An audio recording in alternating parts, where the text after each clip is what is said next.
Estamos en la última entrevista de esta mañana y esto va a ser un deleite porque yo lo leí y me encantó. ¿Te gustó? Me encantó, sí, me encantó. Estamos conversando con Claudio Fuentes. Claudio Fuentes es más conocido por su actividad como cientista político, profesor de la universidad. Estás hoy día en la Universidad Diego Portales. Has sido un pero eterno analista de la situación política, te hemos llamado 1000 veces por eso. Pero la razón que nos convoca hoy día es que él acaba de sacar un libro precioso, que es muy bonito, lo quiero decir, que se llama Pequeña historia de un desacuerdo, ciudadanía para niños, con las ilustraciones de Gabriela Lyon, un libro de Claudio Fuentes que, dicho sea de paso, vamos a regalar hoy día con el hashtag combinación clave, pequeña historia de un desacuerdo. Y que es lo que más me interesó, para ser franco, es el subtítulo chiquitito, el Ciudadanía para Niños. Sí. Esto es básicamente un intento de explicar cómo se da la relación entre la política, la realidad, de una forma súper didáctica, para que se pueda entender básicamente en el mundo en que uno le toca vivir en este momento. A ver qué son las cosas que lo afectan, qué son las cosas que suceden, por qué pasan determinadas cosas. Y está muy, muy bien explicado en todo tipo de instancias, y por eso te quería primero que nada felicitar. Creo que es un lindo y las ilustraciones están buenísimas. Sí, la Gabriela se pasó. Claro, que está desde las elecciones escolares, pasando por lo que se tiene que entender de cómo funciona el país, hasta las ideas mayores. Y es un libro breve, así que uno lo puede leer como lo leí yo en una tarde. Así es, no, es muy chiquitito. Pequeña historia de un desacuerdo. ¿Cómo se te ocurre hacer esto, Claudio? No, mira, esto partió, es un proyecto se llama Iniciativa Milenio, Desafío a la Representación, en donde con una colega, Rosana Castiglioni, estábamos pensando en algún producto para los niños, básicamente. Es decir, que el tema y además el compromiso académico no solo puede quedar expresado en un paper académico indexado, muy probablemente en inglés, que nadie va a leer, sino que tenga una repercusión social más intensa, más grande. Y paralelamente yo había estado conversando con la editorial, con Ecaré, de algunas historias que yo tenía así muy breves, y entonces se combinó ahí ambos intereses y al final quedó plasmado en esto. Fue muy interesante primero porque hay un desafío de simplificar, es decir, y ahí la editorial fue muy importante, Ecaré, en hacer un texto digerible para un niño que tiene de 7 a 10 años. No, y parte extraordinario, porque yo encuentro que parte con un ejemplo, pero que gatilla todo, que no voy a contar todo el libro, pero parte con el ejemplo de que llegan niños a su colegio y ven en un momento dado una tapia de construcción donde hay una grúa, y en este recinto hay una araucaria milenaria. Y los niños preguntan, ¿pero qué van a hacer? ¿Van a hacer edificios? Sí, pero ¿por qué? ¿Y qué pasa con la araucaria? Claro. A partir de ese hecho empieza una investigación, donde empiezan un movimiento, claro, donde le empiezan a decir, mira, lo que va a haber aquí es una remodelación, el colegio va a crecer, claro, que aquí allá, ya, pero ¿qué pasa con la araucaria? Y empieza toda una discusión, exacto, hasta que al final de qué es lo que vale la pena cambiar, qué es lo que vale la pena mantener, claro, cómo se compadecen las dos cosas, están muy bien. ¿Qué tiene que ver con los debates? Como tú dices, era llevar al colegio o a la escuela el debate nacional, y el debate que tenemos con Dominga fue exactamente lo mismo, el desafío entre cómo haces desarrollo y cómo proteges el medio ambiente. El tema de colocar basurales en Tiltil, el mismo debate sobre la sustentabilidad y cómo vivimos y convivimos. Pero eso nos lleva a una reflexión también sobre cómo participamos, cuáles son los mecanismos, y ahí también explicamos, por ejemplo, el voto secreto, la importancia del voto secreto. Hoy día está muy en boga entre los chicos el asambleísmo. El levantar la mano aparece como más democrático que ir a votar en una urna cerrada.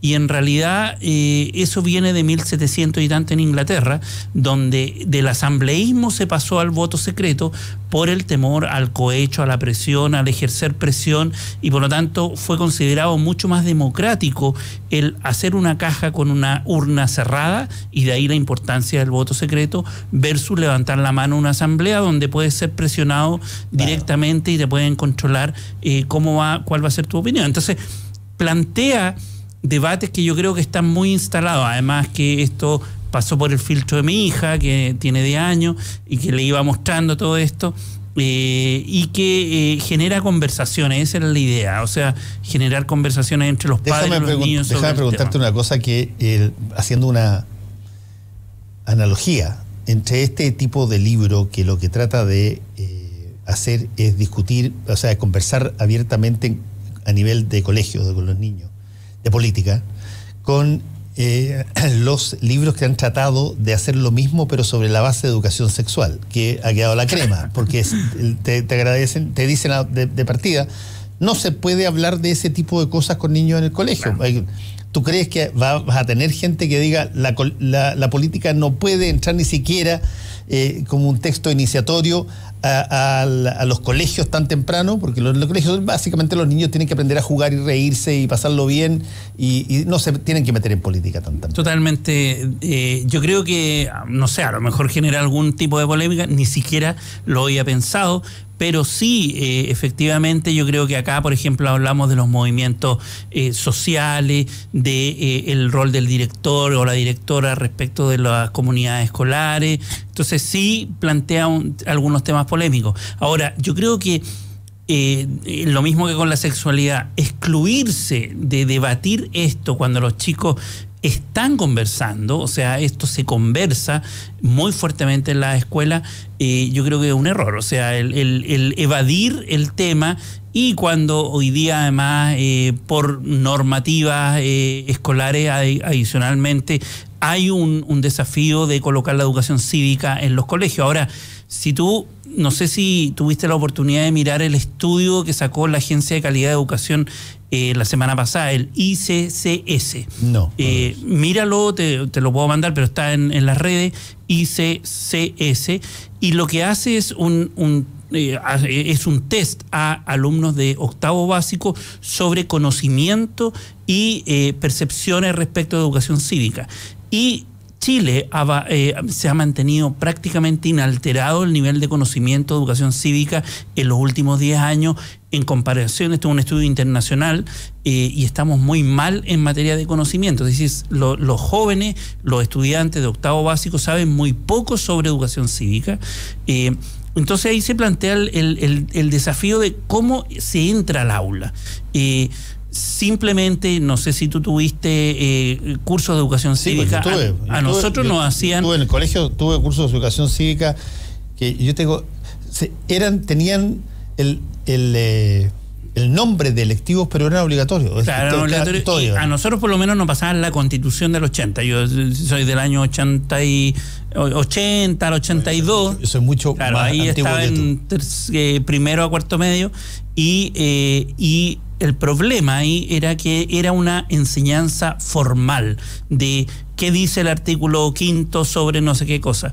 Acá lo que estamos pretendiendo es una conversación sobre los problemas reales de la gente y cómo resolverlo, cómo convivir. Por ejemplo, hay temas, ¿qué se hace con las minorías? ¿Qué se hace con mayoría versus minoría? ¿Qué se hace con la participación y cómo es canalizar las distintas posiciones? ¿Cómo informar e informarse? ¿Cómo tú debates, por ejemplo? Esto que existan tiempos, esto que exista una regulación horaria del tiempo para hablar de cada una de las perspectivas. O sea, todo eso tú lo puedes racionalizar para racionalizar el debate. Y yo creo que esas cosas tenemos que conversarlas. Sí, el libro se llama Pequeña historia de un desacuerdo, y el desacuerdo, que es el eje que gatilla todo esto, es la construcción esta, ¿no? Claro. Si se debe o no se debe. Bueno, básicamente todo en la vida política estriba sobre la base de desacuerdo. Nosotros tenemos un sistema confrontacional. Exacto. Donde hay gobiernos y oposiciones. Sí. Y por lo tanto hay miradas diversas respecto y distintas y opuestas en algunos casos ante el mismo fenómeno. Ayer, por ejemplo, Sebastián Piñera en Tolerancia Cero tiró una frase que yo creo que es una frase que debería ser debatida. Debe ser debatida, la tiró casi al final, pero igual se discutió un poco. Esta idea de que si es que tú pones algo de plata en algo, tienes más compromiso en ese algo. Hoy día, por ejemplo, una de los Gloria Salamanca retuitea un Twitter de Daniel Álvarez sobre eso. Dice, bajo la lógica de que si que tú pagas por algo tienes más compromiso, dice, el sexo pagado genera mayor compromiso. ¿Ah? Pero eso es un tema, es un punto. El que un papá ponga plata en un colegio significa de que ese papá considera que porque puso plata va a tratar de buscar mayor cantidad de compromiso con el colegio y la comunidad escolar. Por ejemplo, el editor de Tolerancia Cero, Claudio Pardo, está casado con una psicóloga alemana, vivió mucho tiempo en Alemania, y decía ayer, al final, en la conversación posterior, decía, mira, en Alemania la educación es gratis. La educación de mis hijos totalmente es gratis. Y ningún papá cree que no paga. Porque los papás dicen lo que es gratis, porque mis impuestos que yo pago, pagan esa educación. Por lo tanto, nadie en Alemania diría, mira, la educación es gratuita porque no hay pago. No. Yo pago la educación. Claro. Pero la pago en la forma de los impuestos que entrego. Aquí es otra la lógica que se colocó ayer. La lógica es que si tú pones de tu bolsillo plata extra y es plata que te pagaron a ti porque tú tenías un salario, existe automáticamente un deseo de mayor compromiso respecto de cómo esa plata se usa. Sí, mira, yo creo que tú planteas dos temas que yo creo que son fundamentales. Uno, respecto de cómo entender la democracia. Hay dos grandes visiones, hay muchas visiones, pero dos grandes polaridades. Unos que plantean que la vida social es una vida social del conflicto. Y hay toda una línea teórica sobre el tema en donde cómo resolvemos los conflictos se la juega la democracia o cualquier sistema político. Y otros que plantean que en realidad la democracia es una suma de consensos y por lo tanto es la democracia consensuada en el fondo. Yo creo que ese es un gran tema que nos tiene atrapados en la transición democrática respecto del consenso y el conflicto. Y yo creo que no hemos podido resolver todavía ese clivaje que nos divide respecto de cómo concebir el vivir en sociedad. Yo obviamente soy partidario de concebir a la democracia como un conflicto, porque vivimos siempre en conflicto. El punto es cómo nosotros como comunidad podemos resolver ese conflicto y vivir en la diferencia. Ahí está un punto central que esto nos divide, por ejemplo, respecto de los pueblos indígenas. Ese es el mejor ejemplo hoy día. Algunos dicen, no, somos todos chilenos, somos todos homogéneos. Esa es nuestra aspiración. Versus otros dicen, no, hay naciones distintas y tenemos que aprender a vivir en diversidad, con distintas culturas, distintas concepciones. Entonces tiene dos visiones radicales y yo creo que eso está en el juego político hoy día en Chile. Lo segundo que tú decías, que a mí me llamó mucho la atención de esa discusión anoche, tiene que ver con la mercantilización o no de la educación. Y que yo creo que es un gran tema que se coloque, y ha pasado bien piola esa discusión en este debate presidencial, y que tiene que ver con un modelo, que es el modelo de Bachelet, que planteó la desmercantilización de los derechos, básicamente sociales, es decir, sacar de las políticas públicas el mercado y convertirlo en el acceso de derecho garantizado, etcétera, versus Piñera en este caso, o Chile Vamos, que plantea la mercantilización. Y yo creo que ese debate no lo hemos resuelto y ni siquiera tampoco ha generado mucha confrontación de ideas, y a mí me ha llamado la atención porque ese es un tema fundamental de la forma en que nos relacionamos. Sí, Es salvaje. Es salvaje. La gente te empieza a decir, ¿por qué no dijiste ayer esta cuestión? Porque, oye, las cosas que se dicen en un momento dado, determinado, no sé, todos son perfectos a la hora de evaluarte. Si tú hubieses dicho todo en el momento preciso, en el momento perfecto, fantástico. Pero en fin, la vida es así. El libro tiene la intención de generar secuela. O sea, sí, obviamente. La idea es, una secuela en el aula.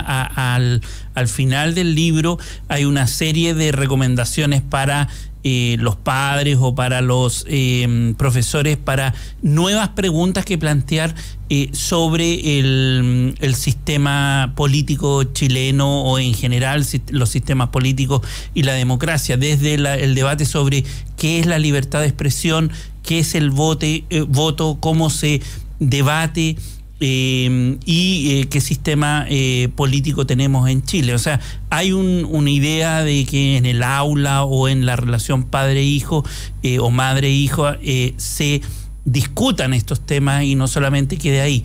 En segundo lugar, ya tuvimos una pequeña secuela, que el sistema nacional de bibliotecas le hicimos un obsequio y va a estar en todas las bibliotecas del país en forma gratuita. Se regaló parte del proyecto, o sea, va a estar circulando y esperamos que este libro contribuya a una serie de reflexiones sobre cómo llegar a los niños respecto de la democracia. Yo creo que el gran problema que tenemos con el voto voluntario es que hay una abstención ya estructural, que yo creo que ya perdimos una generación, y la pregunta es si las futuras generaciones las vamos a seguir perdiendo en términos del interés que tienen en participar. O sea, los jóvenes de 20 a 29 años, el 90% no está yendo a votar, y eso debería prender alarma respecto del tipo de democracia que tenemos.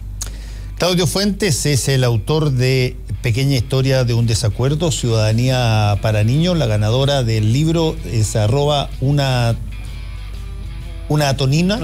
Una tonina. Así es que aquí está el libro esperándote acá. Gracias, Claudio Fuentes, por haber estado con nosotros hoy día. Gracias a ustedes por invitarme. Pues bien. Dicen que lo más importante en la Universidad de la Tradición, para la Universidad Adolfo Ibáñez también, es la innovación. Se tiene un modelo único que complementa las carreras con el programa de artes liberales que le permiten tener una mirada amplia, desarrollar un pensamiento crítico, innovador y consciente para entender el mundo y sus cambios. Universidad Adolfo Ibáñez, pensar con libertad.